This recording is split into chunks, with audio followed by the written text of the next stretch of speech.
ಇದೀಗ ಬರ್ತಾ ಇರುವಂತಹ ಬಿಗ್ ಬ್ರೇಕಿಂಗ್ ನ್ಯೂಸ್ ಇದು. ಪೊಲಿಟಿಕಲ್ ಎಕ್ಸ್ಕ್ಲೂಸಿವ್ ಆದಂತ ಸುದ್ದಿ. ಬಿಹಾರ ರಾಜಕೀಯದಲ್ಲಿ ಮತ್ತೊಂದು ಭೂಕಂಪ. ಬಿಹಾರದ ರಾಜಕೀಯದಲ್ಲಿ ಆಗಿರುವಂತಹ ಭೂಕಂಪ ಇದು. ರಾಜಕೀಯ ಕ್ಷಿಪ್ರ ಕ್ರಾಂತಿಗೆ ಸಾಕ್ಷಿಯಾಗುತ್ತಾ ಬಿಹಾರದಲ್ಲಿ ಹಳೆ ದೋಸ್ತಿ ಹೊಸ ಮೈತ್ರಿ ಫಿಕ್ಸ್ ಆಗುತ್ತಾ? ಜನವರಿ 28ಕ್ಕೆ ಹೊಸ ಸರ್ಕಾರ ರಚನೆಯಾಗೋ ಸಾಧ್ಯತೆ ಇದೆ. ಬಿಹಾರದಲ್ಲಿ ಮತ್ತೆ ಬಿಜೆಪಿ ಜೆಡಿಯು ಸರ್ಕಾರ ಫಿಕ್ಸ್ ಅಂತಲೇ ಹೇಳಲಾಗ್ತಾ ಇದೆ. ಬಿಹಾರದಲ್ಲಿ ಮಹಾಗಠಬಂಧನ್ ಸರ್ಕಾರ ಹಾಗಾದ್ರೆ ಪತನವಾಗುತ್ತಾ? ಯಾವುದೇ ಕ್ಷಣದಲ್ಲಿ ನಿತೀಶ್ ಕುಮಾರ್ ರಾಜೀನಾಮೆ ಕೊಡಬಹುದು. ಬಿಜೆಪಿ ಬೆಂಬಲವನ್ನ ಪಡೆದು ಮತ್ತೆ ನಿತೀಶ್ ಕುಮಾರ್ ಸಿಎಂ ಆಗಬಹುದು. ಇದು ಬಿಹಾರದಲ್ಲಿ ನಡೀತಾ ಇರುವಂತಹ ರಾಜಕೀಯ ಬೆಳವಣಿಗೆ. ಒಂದು ವೇಳೆ ಬಿಜೆಪಿ ಜೊತೆ ಗೆಳೆತನ ಬೆಳೆಸಿದ್ರೆ ಅದು ಲೋಕಸಭೆ ಚುನಾವಣೆಗೆ ಮಾತ್ರ ಅನ್ವಯ ಆಗೋದಿಲ್ಲ. ಯಾಕಂದ್ರೆ ಬಿಹಾರದಲ್ಲಿ ಮಹಾಗಠಬಂಧನ್ ಸರ್ಕಾರ ಇದೆ.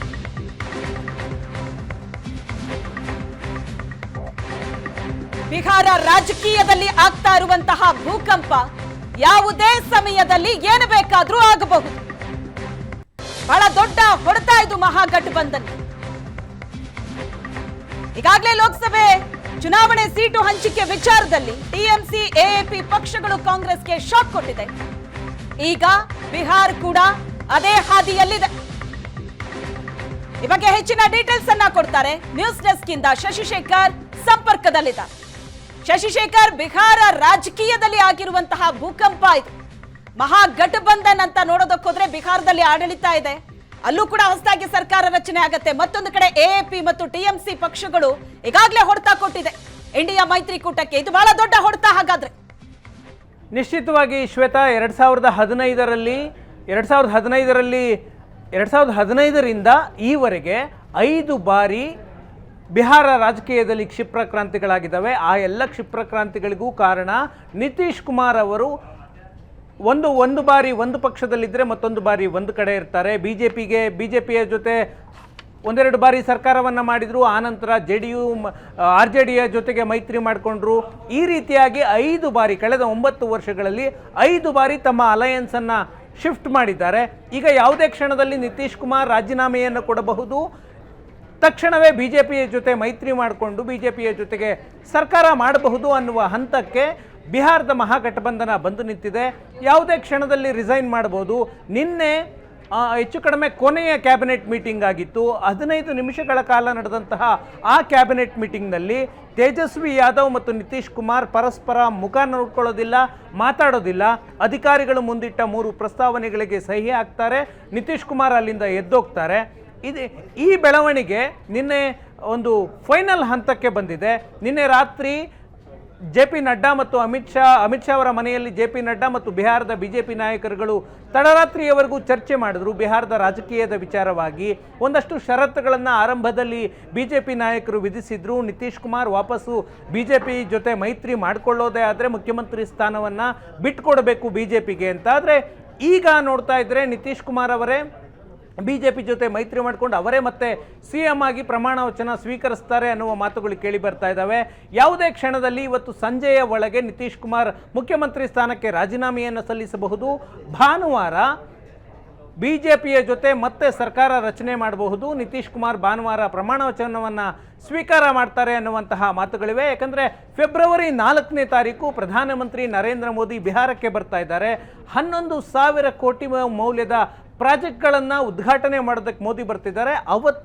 ಅವತ್ತಿನ ಕಾರ್ಯಕ್ರಮಕ್ಕೆ ನಿತೀಶ್ ಕುಮಾರ್ ಸಿಎಂ ಆಗಿರೋ ಕಾರಣದಿಂದಾಗಿ ಈಗಾಗಲೇ ಆಹ್ವಾನವನ್ನು ಕೊಟ್ಟಿದ್ದಾರೆ. ಆದರೆ ನಿತೀಶ್ ಕುಮಾರ್ ಆ ಕಾರ್ಯಕ್ರಮದಲ್ಲಿ ಭಾಗಿಯಾಗ್ತಾರಾ ಇಲ್ವಾ ಅನ್ನುವ ಚರ್ಚೆಗಳಿದ್ವು. ಈಗ ಖಚಿತ ಆಗಿದೆ, ನಿತೀಶ್ ಕುಮಾರ್ ಆ ಕಾರ್ಯಕ್ರಮದಲ್ಲಿ ಬಿಜೆಪಿ ಮತ್ತು JDU ಜೊತೆ ಮೈತ್ರಿಯ ಮುಖ್ಯಮಂತ್ರಿಯಾಗಿ ಆ ಕಾರ್ಯಕ್ರಮದಲ್ಲಿ ಭಾಗಿಯಾಗ್ತಾರೆ ಅನ್ನೋದು ಬಹುತೇಕ ಖಚಿತ ಆಗಿದೆ.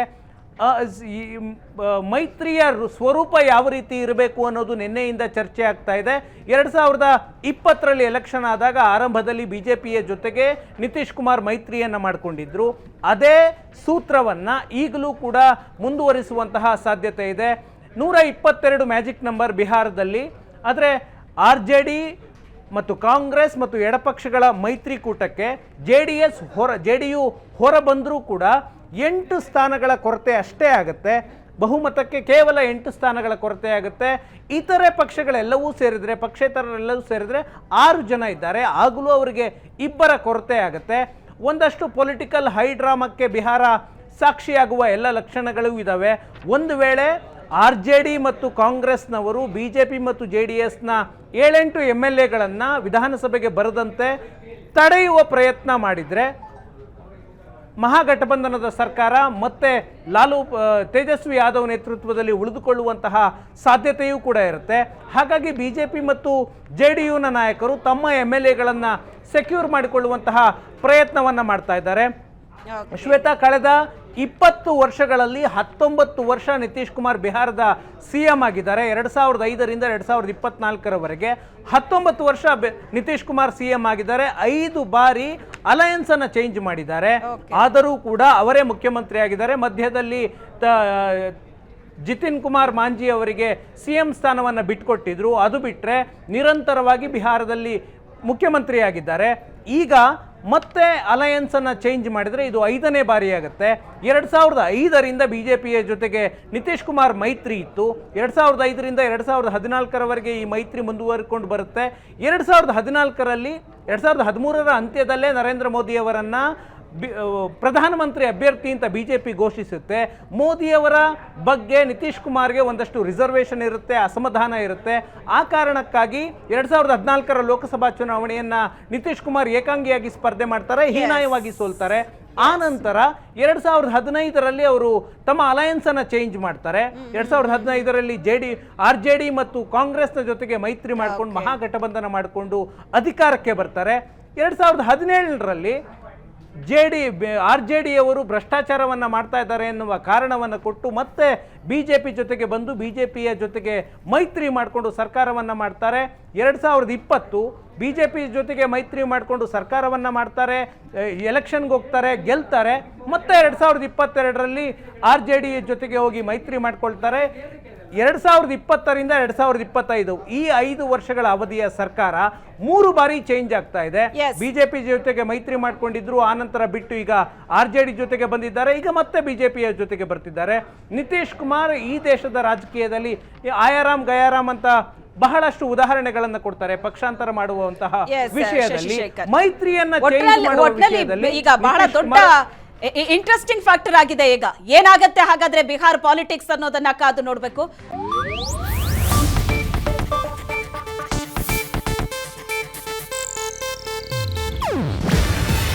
ಇದು ಏಷ್ಯಾನೆಟ್ ನ್ಯೂಸ್ ನೆಟ್ವರ್ಕ್ ಪ್ರಸ್ತುತಿ. ನೀವು ನೋಡ್ತಿದ್ದೀರಾ ಏಷ್ಯಾನೆಟ್ ಸುವರ್ಣ ನ್ಯೂಸ್.